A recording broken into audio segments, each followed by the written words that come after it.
Trae. Come on, it's the day with Trae. Pump it up, pump it up. Trae. Come on, come on. With Trae. Pump it up, pump it up. It's the day with Trae. This is the day to gain inspiration, to make a positive change in the nation. We're inviting you to partake in conversation, to raise your vibration. It's the day that we will all celebrate all of our peeps that make this thing elevate. Watch the negative fade away, cause it's the day with Trae.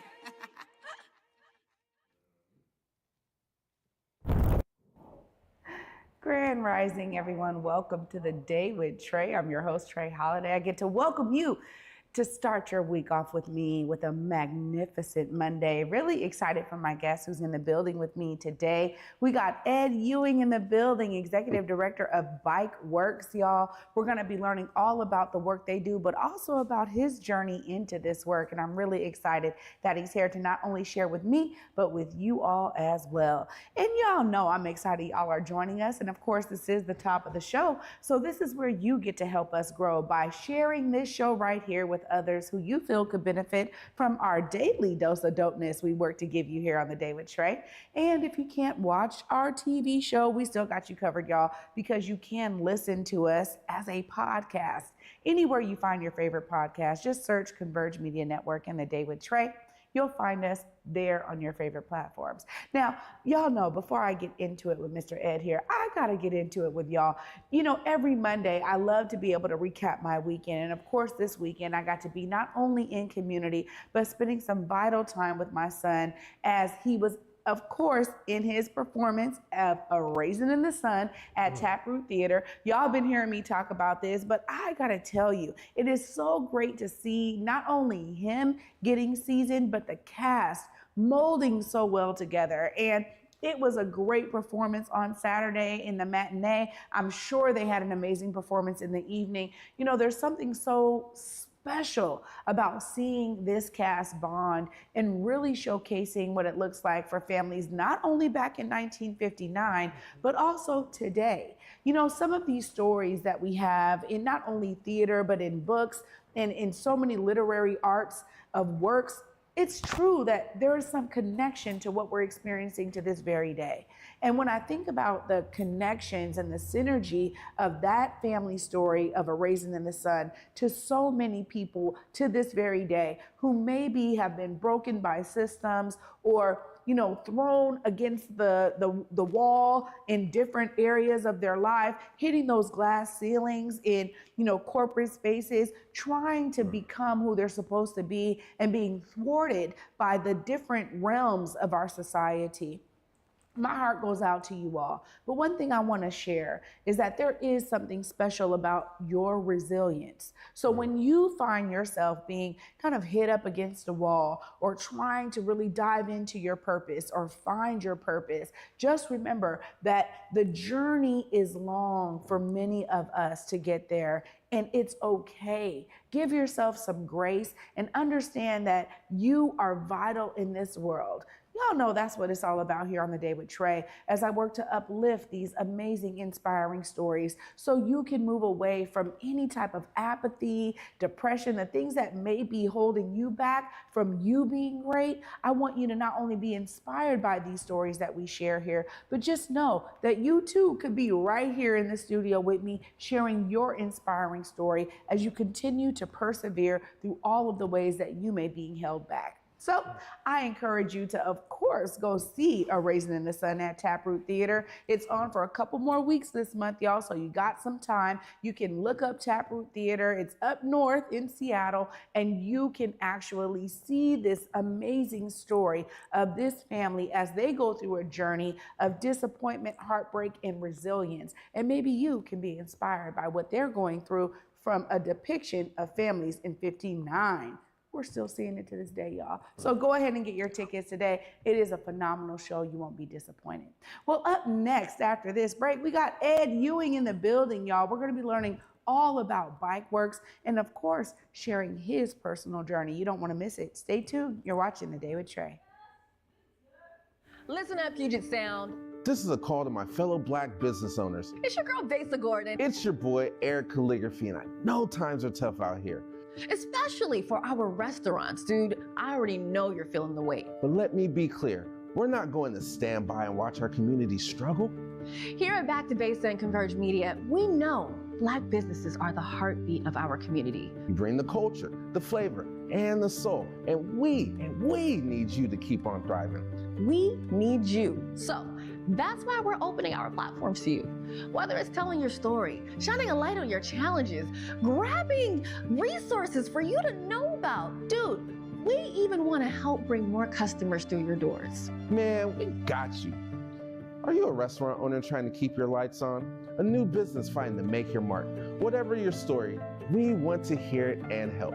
In order to make that happen, we need for you to head on over to whereweconverge.com/support Black business and let us know what's happening. Let Back to Basics and Converge Media amplify your voice and help drive traffic to your business. Man, don't wait. Converge Media is here to uplift Black business in the Puget Sound. So man, make sure you visit whereweconverge.com/support Black business and let's rise together.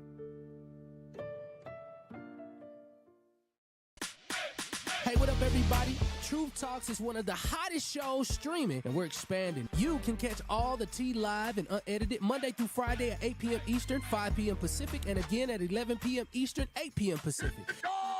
Dive into the truths you need to hear from pop culture to politics and some of the biggest celebrity exclusives.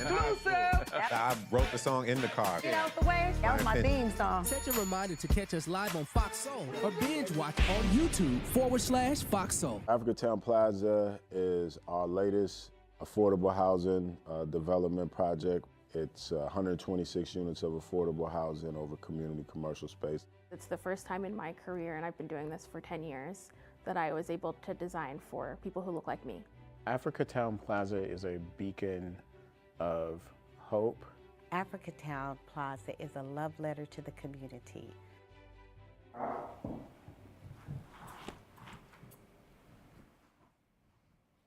Welcome back, y'all, to the Day with Trae. I'm your host, Trae Holiday. Joining me right now is Ed Ewing. Hi, Ed. Hi, Trae. Nice How are meeting you? you. I'm good. Yeah, great to be with you today. And I'm so glad that you said, let me come on and talk a bit about my story and Bike Works. Of course, I got to start with you, though, because you are the executive director, but clearly you have to have a love for biking. Let's talk about the beginnings of that and how you were able to grow that to now be the ED at Bike Works. Sure. Yeah. It started with the guidance from my parents. Really, we grew up in Minnesota, in Minneapolis, and that was our Saturdays and Sundays were spent biking around the lakes in Minneapolis. And at that time, when my brother and I started, we would sit in the baskets behind our parents and tuck our hands in their belts, and Mom would pack a lunch, and we would just spend all day, on the bikes. And when I got old enough to get my first bike, my Dad gave me a push down the alley with no training wheels, and I probably hit every trash can in the alley. and it was the day I discovered and found balance, and there was a certain freedom there. And as a kid, I learned differently. I was more mechanically inclined than in the classroom. So the bike really gave me that sense of self, that sense of empowerment, that freedom. And then on the bike, what I didn't realize then, but I realize now, is I could process my thoughts, what I was thinking. And my mom and dad saw this interest in me and really supported that. And I just fell in love with it and noticed that there was this thing called bike racing. And there was, back in the day, there was Wide World of Sports. You remember that? Maybe you don't. And they had, maybe 5 minutes of coverage of the Tour de France. And it's something that I just fell in love with and started bike racing. And I had no idea that you could make a career in nonprofit work, let alone nonprofit bike work. And so the bike has been a presence in my life since high school. I still race today. In 2007, I had the opportunity to join Cascade Bicycle Club, and through working with leaders like Ron Sims, Rayburn Lewis, and John Vassell, and Rod Brandon, they invited me to join Cascade and create a program called the Major Taylor Project, and it was named after Major Taylor, who was the first African-American world champion cyclist in the late 1800s. Wow. And the initiative was really to reach youth of color in Seattle's communities of color. And I didn't know much about or anything about youth education, youth empowerment, youth development, but I knew business, and being in the bike racing community and also being in Seattle for so long, I had plenty of friends who were teachers, principals, who were in the school district, in the schools, and I could vet these ideas with them. And I also had a lot of friends in the industry, in the bike industry, so setting up the structure of the initiative really wasn't that hard. And so it started out as a small initiative in Cascade Bicycle Club, and then it grew into, it really changed the organization. And when I left Cascade in 2017, I was the Director of Diversity and Inclusion for the organization. And the initiative really looked at a diversified staff, a diversified membership, a diversified where Cascade embedded its programming in Seattle. I mean, it's really helped shape the club and its work today. And I kept in touch with BikeWorks because we did a lot of collaborations over the years. And Seattle and the Northwest is such a bike-centric community that Cascade and BikeWorks are the two largest organizations on the West Coast, maybe in the United States. And so there's a lot of collaboration I did with BikeWorks and got to learn the organization. And so when I left Cascade and a couple of years go by, and I got a call from the former director at BikeWorks, and she asked if I wanted to get back into the bike community, and I said, "Do you just name it, when and where?" And the challenge was this opportunity that showed itself right after George Floyd's murder. And being from Minneapolis, that deeply affected me. So I never would have guessed that my dream job that I have now as executive director of BikeWorks would have materialized in the middle of that, in the middle of the pandemic, right after George Floyd was murdered.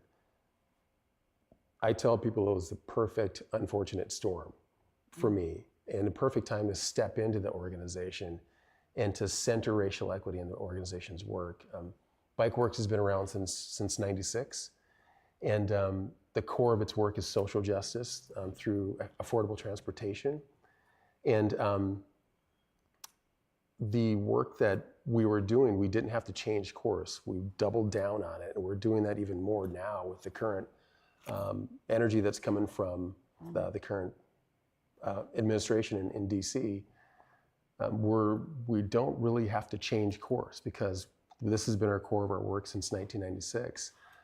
And so, again, I never would have guessed that my dream job would have shown itself in the middle of 2020. Well, it's a beautiful story, Ed, honestly. And I love going back to you and the vision. I'm such a visual person. So to see you and think about y'all holding on to your parents' belt buckles and holding on in the basket, there's a deep connection to this work. And I know that there are statistics that also show the need for, our communities of the global majority to have the same, access to biking that we may see in communities, white communities. And so there's this disconnect still. How are y'all kind of dealing with that in terms of, you talked about, DEI work and biking. What does that look like from the perspective of the work y'all do? I'll explain that in two ways. One is how the influence of my parents has shaped my passion, my vision, and my purpose now. Growing up in a Black community, biking, and where your dad biked and also excelled at golf, was also a professional actor and sang. These were very non-traditional roles. And non-traditional, usually young Black kids were focused with football, basketball, track. And my parents made sure that my brother and I were exposed to all sports, including tennis, racquetball, whatever it might be. I took the bikes, he took to golf. But we had these two parents where we could model that behavior off of. So it was normal for us. It was normal for Greg and my dad to go play golf on Sundays and win. We grew up in the basement. We had this like trophy shelf, and it was full of my dad's trophies from him winning these golf tournaments in the Negro Leagues. So those types of values that my parents instilled in my brother and I, we were able to carry that forward into our career. And stepping into a bike race at 17 or 18, even today, and being the only Black person in that race, it shapes you. It also gives you perspective. It also helps you to develop a sense of self, grit, determination, a sense of purpose while you're there. And there's this internal fierceness that is there as well, where I don't care who's here. I love the bike. I love how it makes me feel, and you can't tell me that I don't belong here. And it was the same thing my dad would say on the golf course. You know, the course doesn't know what color you are. Your job is to get the ball in the hole. And so that's what my brother and I did, and it was just the norm for us. And so leading a bike nonprofit that's been traditionally white-led for 25 years, to me, I'm like, yeah, this is what I'm supposed to be doing. And you can't tell me that I can't do this. And so that is also I see that as a model for other young folks of color. If they can see themselves in me, if they can see it, they can be it. If they can see themselves in me, then it becomes possible for them. Yeah. And that really is my purpose. So embedding that into BikeWorks, our methodology and our ethos of how we lead, we're being very explicit about what our work is. Yes, social justice and racial equity, but what does that mean? It means focusing on Black and brown kids. It means focus on Pacific Islander kids. It means focusing on Latino kids. It means focus on Asian kids. It means focusing on those communities and schools that have the greatest need and aligning our resources to have the greatest impact. And not to save them or to help them, but to remove barriers, because these are great kids already. And the bike is just really a tool to do that. It could be a tennis club, it could be a golf club, it could be hockey. Those things are non-traditional ways to reach students and to position them and put them in a position of, where do you want to go? Literally, where you want to go on this bike, but where do you want to go in your life? And how can we as an organization, with the resources that we have, how can we support you in that vision that you already have? Yeah, it's a beautiful way of thinking about being a part of community. And earlier we were just talking a bit about how entities like BikeWorks and others, nonprofit organizations, different institutions in our community, they build these internal communities. And when you have partnerships that then expand, you now have a kind of conglomerate of, community organizing and building that's happening. And so as an ED and, going through George Floyd, tell us a bit about how you've been able to experience the different partnerships that allow you to, grow the community of BikeWorks. Right. First we had to get our culture right, internal at BikeWorks. And that's when that work is ongoing. So we really are having board and staff collective conversations at the same time on what does it mean to create a pro-Black culture? What does it mean to create a pro-Black women culture? How does anti-Blackness show up in this organization? Let's name it, let's be explicit, let's see it, and then let's devise systems to address it. Because we had to get right with ourselves as an organization and ourselves and the individuals in the organization first. How are we showing up in the Black community? How are we showing up in the white community? Well, we were showing up in the Black community as white saviors. And we had to sit with that. And what about our culture? What about the components of our culture? It's enabling that, and then we need to fix that. We need to do that first. Then we need to go outside the organization and build positive and collaborative and right-minded, with partnerships with like-minded organizations. That's how the relationship came about with Young Women Empowered, Why We. That's how the partnership came about with the Seattle Department of Transportation. That's how the partnership came about with North Star Cycling. But we had to start from ourselves in how are we showing up? BikeWorks has a great brand, great reputation, but how are we showing up as an organization? How are we showing up as individuals? Does our culture in the organization, it may attract staff of color, but are we keeping staff of color? Specifically, are we keeping Black women in the organization? And if you look at the bike industry, it is predominantly white. And if you look at what we're building at BikeWorks, it's very unique. If our leadership team, all the directors, 90% of our leadership team is of color. You have myself leading the organization, our program director, Rich Brown, African-American man, our development director, Chelsea Alvarez, Black woman, our director of community resources, Rebecca Coe, Asian woman, director of our warehouse, recycle reuse, Steve Gadigan is Filipino, and our shop director, Kellen Rack, is white. And so we talk about this, and you look at our programmatic staff, and so that diversity is throughout the whole organization. Our decisions are made through a racial equity lens, and that's intentional. We know we have to be intentional about this because at the time, you know, Columbia City is a very diverse area. The 98118 zip code at one point was the most diverse zip code in the nation. And what was puzzling to me and a lot of others in the Black community is Bikeworks was attracting staff of color, but they weren't keeping staff of color. So why is that? Especially in the most diverse community in Seattle. Yeah. So when I started, we really had these honest conversations about that. And these conversations were facilitated. You know, why do we think that is? How does that show up? And it's been a very collaborative effort from white staff, Black staff, Asian staff, because we're all in this. And it's really been a very, very powerful platform to stand on now with this current administration and rolling back diversity, equity, inclusion. Like, no, this is all we know. This is what the organization was founded on. So what an amazing time to double, triple, quadruple down on this and invest more in this, because this is who we are. Yeah. We're Black, we are Latino, we are Asian, we are trans, we are white allies.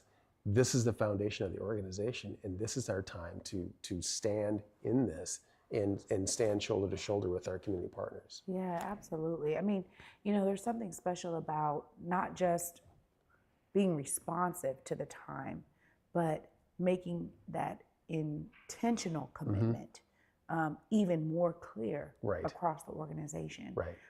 And I really appreciate your, you know, focus and wherewithal to say, how do we retain this brilliance in our organization, which I think is so vital.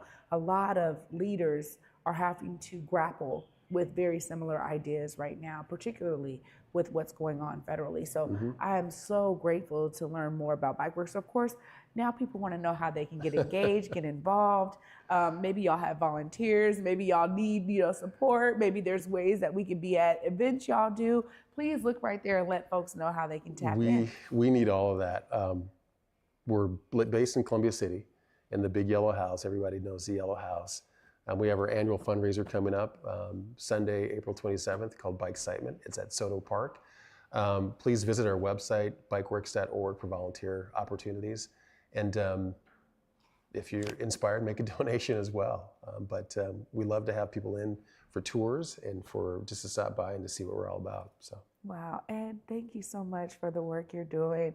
You're definitely the right man for the job with all that passion you have about biking. I'll have to tap in myself. I'm really looking forward to learning more in the field, so to speak, with the bikes. I need to get on a bike. We've got a bike for you. Right on. Okay, I'll be there. Thanks so much, Ed. Wow, y'all, what a great way to get the week started. I'm telling you, a superior inspiration. You know I'm going to wrap all of this up right after this short break. Stay tuned. You're watching The Day with Trae. Hey, what up, everybody? Truth Talks is one of the hottest shows streaming, and we're expanding. You can catch all the tea live and unedited Monday through Friday at 8 p.m. Eastern, 5 p.m. Pacific, and again at 11 p.m. Eastern, 8 p.m. Pacific. Dive into the truths you need to hear, from pop culture to politics and some of the biggest celebrity exclusive.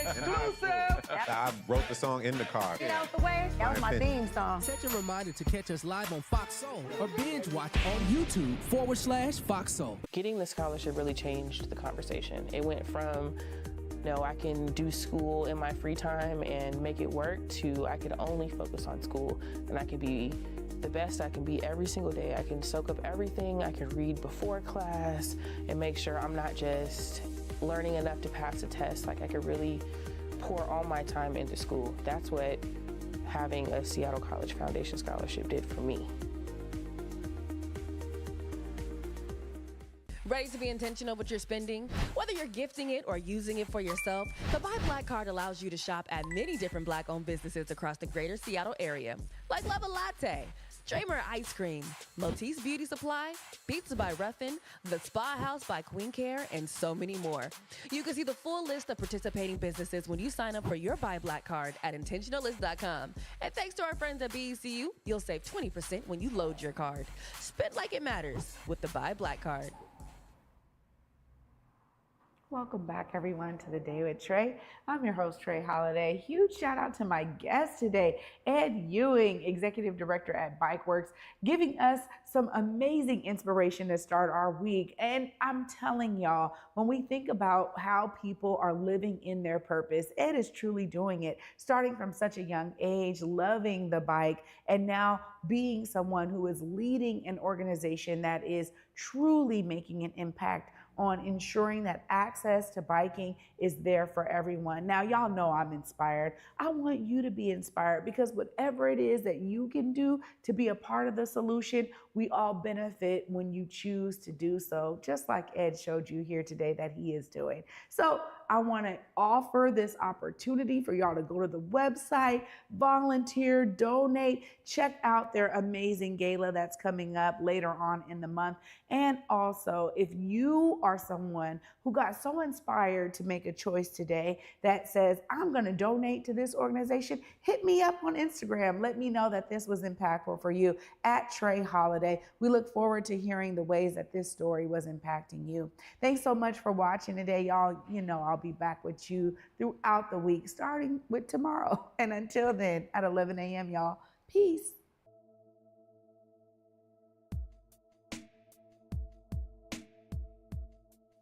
Converge Media produces culturally relevant content for Black and urban audiences. Our coverage is raw, transparent, and objective, praised by community leaders, government officials, and residents. Support Converge Media today via Venmo, Cash App, or PayPal at Converge Media.